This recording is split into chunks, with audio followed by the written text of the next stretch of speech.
West Virginia is going to Penn State this week. A lot of dynamics involved here. Penn State's favored by 20.5.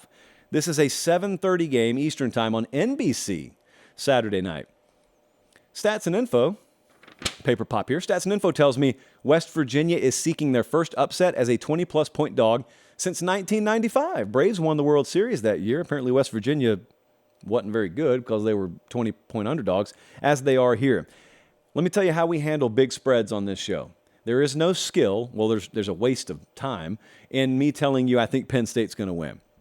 So instead, what we do is we'll pick the game against the spread, and I try and tell you if the upset happens, how would it happen? Just in theory, not necessarily a prediction. West Virginia, back-to-back losing seasons, by the way. Last time that happened was 78 and 79, so it's been a little while. West Virginia, if they pull this off, if they're in this thing in the fourth quarter, they have to exploit what may or may not be there, and that's vulnerability along the Penn State front when it comes to run defense. Like, West Virginia's offensive line should be pretty good. There's some thought out there, especially when I predicted them to go to the playoff, there was some thought that Penn State's run defense won't be good enough. Well, we'll see. I grant you that it's a question mark. I don't know that it's going to be a weakness, but we'll see. If that run defense is questionable, maybe West Virginia is able to grind it out. Maybe they're able to limit possessions, but they also need to confuse Drew Aller. Now, let me take this time to remind you, James Franklin stepped to the podium today. He looked you in the eye, and he said, I have not decided on a starting quarterback, or I'm not going to announce a starting quarterback. So I know it may be irresponsible of me, and I haven't gotten clearance to do this, and I have not talked to James Franklin this week. But for our purposes here, just keep this between us.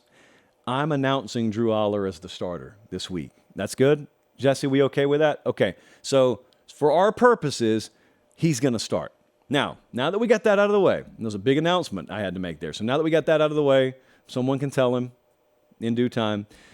They need to confuse him. West Virginia needs to confuse him. It's his first start. Well, it's not. Jesse, how many games did he start last year when Clifford was hurt?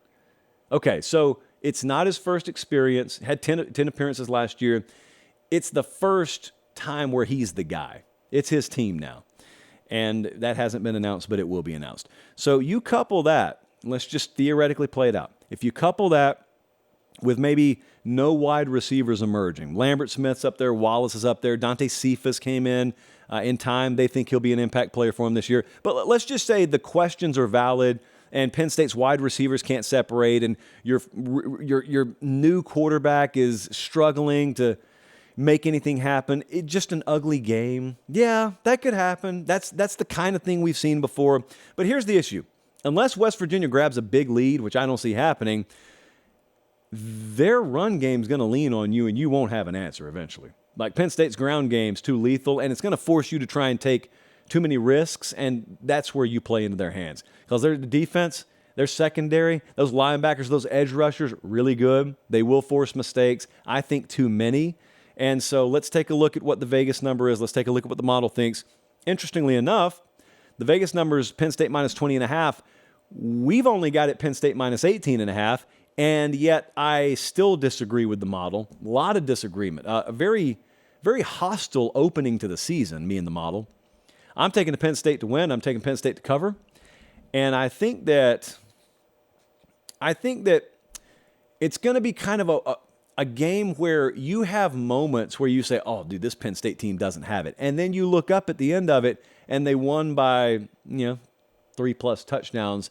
And you say, all right, well, so, okay, they won, but it didn't look great. That's okay.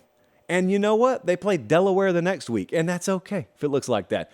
Now, I need things ratcheted up significantly before you go to Illinois, because welcome to 2023. That's a really big game. But I think they'll be okay. They may not be perfect. This is not Xbox. This is the real world. These are living, breathing human beings having to play this game. But I think they'll be okay.